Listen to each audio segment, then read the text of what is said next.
राधे राधे दोस्तों, एक बार फिर से स्वागत है आपका हमारे कृष्णा भक्त चैनल पर। तो दोस्तों, आज हम आपको श्री गिरिराज जी महाराज जी की 7 कोस की परिक्रमा करवाने लेकर जा रहे हैं। तो हमारे साथ ऐसे ही बने रहिएगा। कहते हैं आप जहां से परिक्रमा शुरू करते हो आपको वहीं आकर परिक्रमा को समाप्त करना पड़ता है। तो दोस्तों, अब हम श्री गिरिराज जी की परिक्रमा शुरू करते हैं। जैसा कि आप देख सकते हो, हम आपको इस गोवर्धन जी की 7 कोस की परिक्रमा में आने वाले हर एक स्थल के बारे में आपको बताएंगे और उनका महत्व बताते हुए आपको दर्शन करवाएंगे। अब हम आपको श्री गिरिराज जी के दान घाटी मंदिर में प्रवेश करते हुए आगे की तरफ चलते हैं और आपको श्री गिरिराज जी के दर्शन करवाते हैं।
अब हम इस परिक्रमा में आगे की तरफ चलते हुए रास्ते में पूंछड़ी का लोटा मंदिर के दर्शन करेंगे। यह भगवान श्री कृष्ण के मित्र थे। जो भी भक्त यहाँ पर परिक्रमा करने आते हैं वह इनके दर्शन जरूर करें। कहते हैं भगवान श्री कृष्ण अपने सखा को यहाँ पर विराजमान कर गए थे और उनसे कहकर गए थे कि तुम यहीं विराजमान रहना, यहाँ से कहीं भी मत जाना। जो भी भक्त यहाँ परिक्रमा लगाने आएंगे तुम उनकी हाजिरी लगाना और जब तक मैं नहीं आता हूँ तुम यहीं पर रहना। और तुमको मैं आशीर्वाद देता हूँ कि ना तो तुम्हें यहाँ पर भूख लगेगी और ना तुम्हें यहाँ पर प्यास लगेगी, और तुम बैठकर यहाँ पर मेरी प्रतीक्षा करना। और उसके बाद भगवान यहाँ पर कभी भी नहीं आए और वह अपने सखा मधुमंगल जी को यहाँ पर बिठाकर चले गए। उनको पूंछड़ी का लोटा इसलिए कहा जाता है, जब भगवान श्री कृष्ण को गोपियाँ ढूंढती हुई यहाँ पर आती हैं, वह एक दूसरे से पूछकर कहती है, यही कान्हा के सखा हैं, इनको पता होगा कन्हैया कहाँ पर है। जब वो एक दूसरे से पूछती पूछती चली जाती हैं, तो तभी से गांव का नाम पूछड़ी गांव पड़ गया और तभी से इस गांव को पूछड़ी गांव बोला जाता है। और उनको लोटा इसलिए कहा जाता है क्योंकि वह बहुत मोटे और हट्टे कट्टे थे, इसलिए उनका नाम पूछड़ी का लोटा पड़ा। यह भगवान के अष्ट सखा में से एक सखा हैं, मधुमंगल जी। अब हमने आपको पूंछड़ी के लोटा के महत्व के बारे में बताया और बड़े ही प्यार और श्रद्धा भाव से उनके दर्शन करवाए। अब हम आगे की तरफ चलते हैं और श्री साक्षी गोपाल जी मंदिर के दर्शन करते हैं।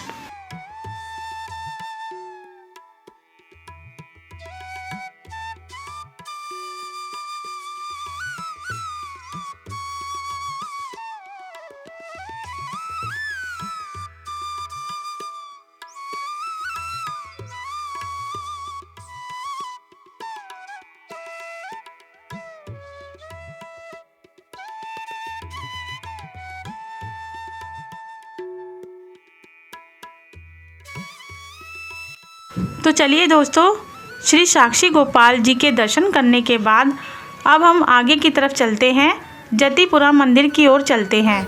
जतिपुरा मुखारबिंद मंदिर, हाँ, जो जहाँ पे इनको उठाया था ना, मान लीजिए पर्वत का बीच है ये जगह, इतना उधर इतना उधर, बीच में कन्हैया जी ने उठाया था ना, तो यही जगह मेन जगह, हाँ, जो उंगली को उठाया था वो यही। हाँ, ये है जतिपुरा गांव। यही वो जगह है जहां भगवान ने अपनी सबसे छोटी उंगली पर गोवर्धन पर्वत को 7 दिन और 7 रात तक उठाकर रखा था। इस मंदिर में श्री गिरिराज जी महाराज के मुखारविंद के दर्शन किए जाते हैं। यहाँ पर दूध अर्पण किया जाता है और भगवान श्री कृष्ण को 56 भोग लगाया जाता है। यह गोवर्धन पर्वत का बीच का भाग है। यह गोवर्धन पर्वत की सबसे ऊंची चोटी पर है।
मिले भ्रमर और भारी,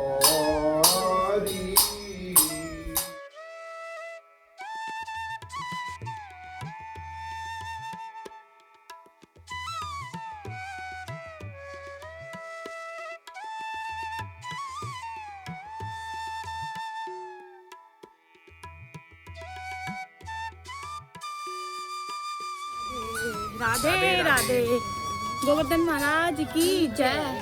गोवर्धन भगवान की जय हो। राधे राधे।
अब हम परिक्रमा मार्ग में आगे की तरफ चलते हुए जतिपुरा से 7 से 8 किलोमीटर की दूरी पर है श्याम कुंड और राधा कुंड।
यहाँ है राधा कुंड और उसके आगे श्याम कुंड है।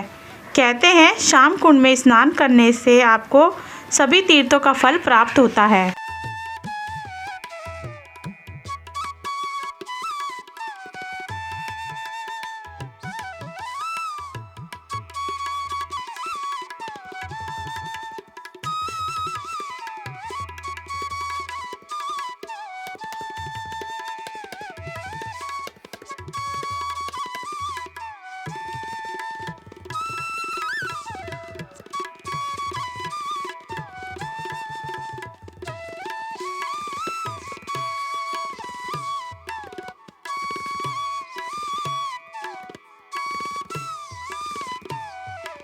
और सभी तीर्थों के जल को इकट्ठा करने के बाद यहाँ पर स्नान किया था।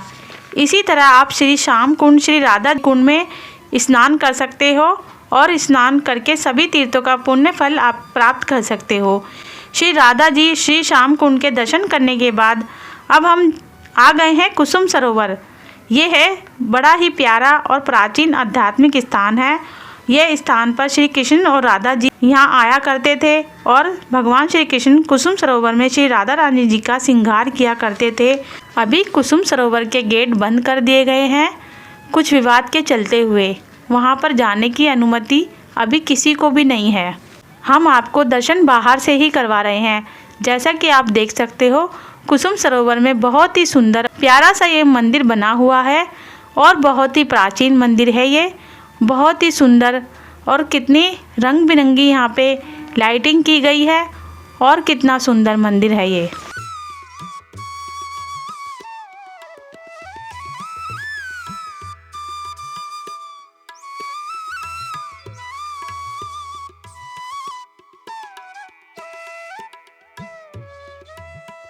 कुसुम सरोवर के दर्शन करने के बाद अब हम चलते हैं श्री मदन मोहन जी के दर्शन करने के लिए। ये है वृंदावन का काफ़ी प्राचीन मंदिर है। तो चलिए आपको श्री मदन मोहन जी के दर्शन करवाते हैं। ये वृंदावन का काफ़ी प्राचीन मंदिर में से एक है। जब भी आप वृंदावन की परिक्रमा लगाओगे तो इस स्थान पर जरूर आना। यहाँ पर साथ में ही सनातन गोस्वामी जी की समाधि स्थली है। अब हम मंदिर में श्री मदन मोहन जी के दर्शन कर लेते हैं।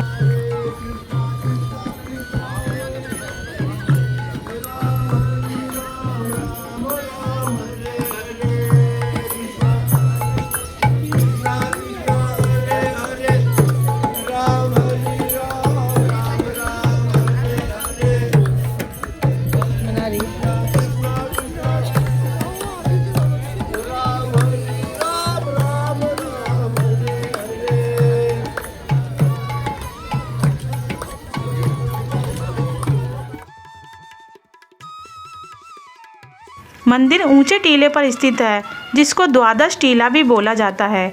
ये काफ़ी प्राचीन मंदिर है। कहते हैं इस मंदिर में एक भी ईंट का प्रयोग नहीं किया गया है। यह मंदिर पत्थरों से बनाया गया है। काफ़ी प्राचीन संरचना से सुसज्जित यह मंदिर है।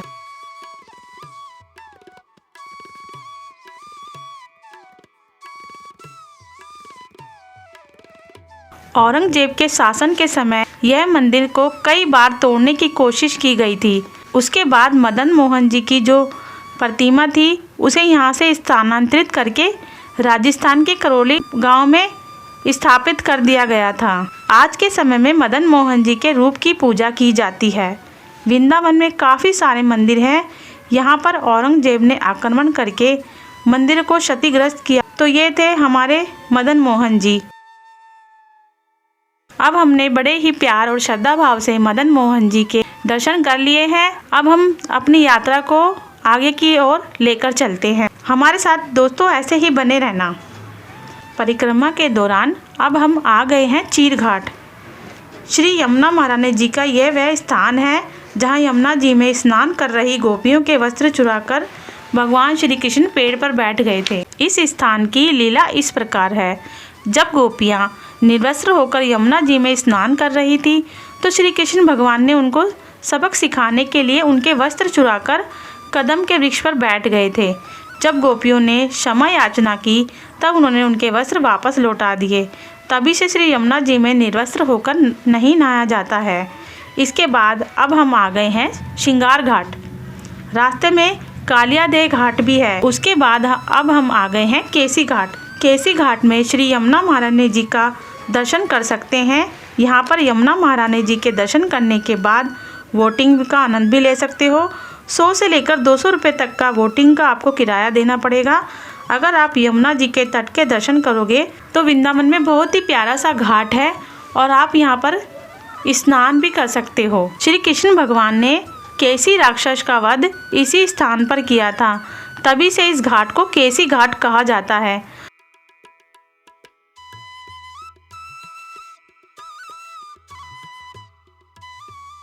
तो चलिए दोस्तों, परिक्रमा मार्ग में अब हम आगे की तरफ चलते हुए श्री बांके बिहारी जी मंदिर के दर्शन करेंगे।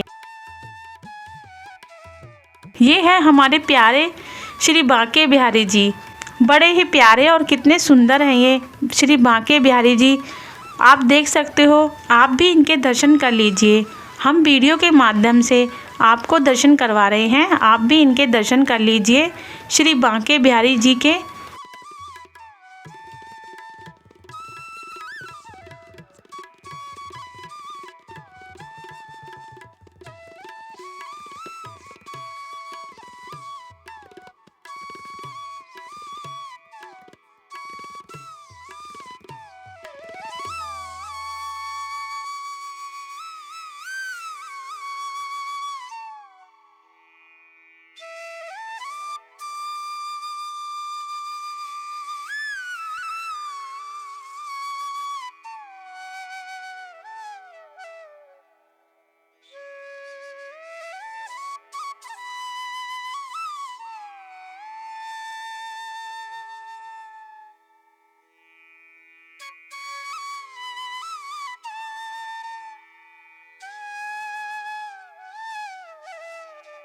तो चलिए दोस्तों, बड़े ही प्यार से हमने श्री बांके बिहारी जी के दर्शन कर लिए हैं।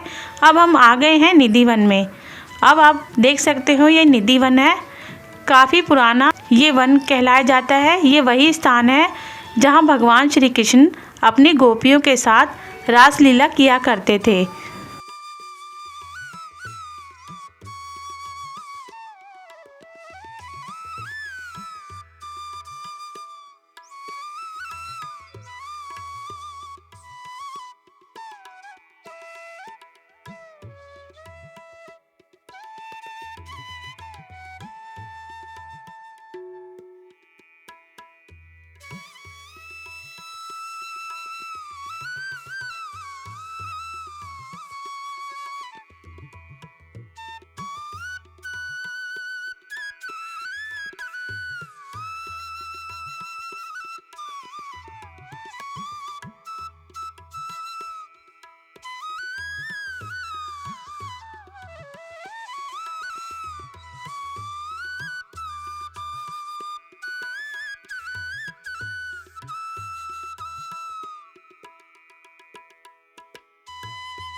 तो चलिए दोस्तों, अब निधि वन के हमने दर्शन कर लिए हैं। अब हम जा रहे हैं उद्धव कुंड। ये है उद्धव जी का मंदिर।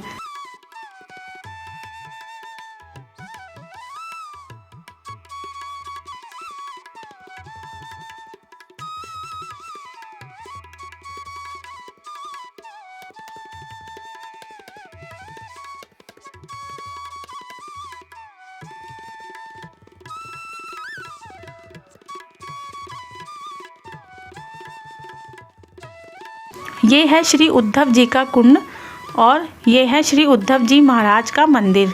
तो आप उद्धव जी के दर्शन कर लीजिए।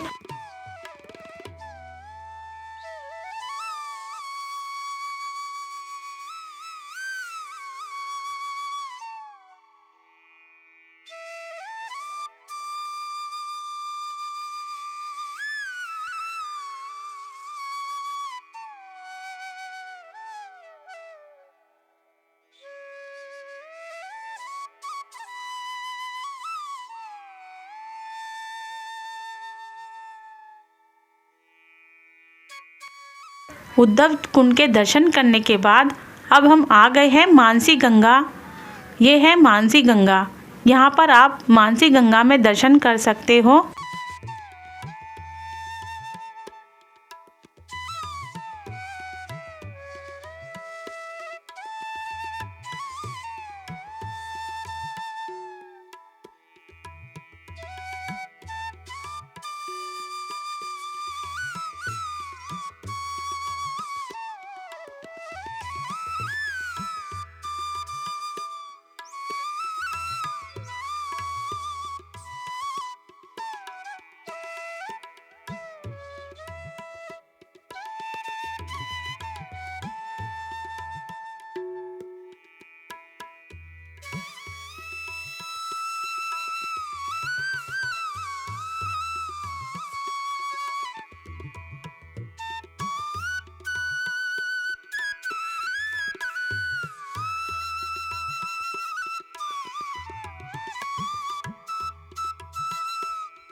मानसी गंगा में दर्शन करने के बाद अब हम आगे की तरफ चलते हैं और अपनी परिक्रमा को समाप्त करते हुए आगे की ओर बढ़ते हैं। आ गए हैं वापस लौटकर वहीं जहाँ से हमने परिक्रमा शुरू की थी। यहाँ से हमने परिक्रमा शुरू की थी, तो अब हम यहीं पर अपनी परिक्रमा को समाप्त करते हैं। तो दोस्तों, आपको बड़े ही श्रद्धा भाव से हमने परिक्रमा करवाई है और दोस्तों आपने दर्शन किए हैं हमारी वीडियो के माध्यम से। तो दोस्तों, हमारे इस कृष्णा भक्त चैनल को ज़्यादा से ज़्यादा लाइक करना, सब्सक्राइब करना और शेयर करना और कमेंट में राधे राधे बोलना। जय श्री कृष्णा, जय श्री राधे। बोलो बांके बिहारी लाल की जय, गिरधर गोपाल की जय।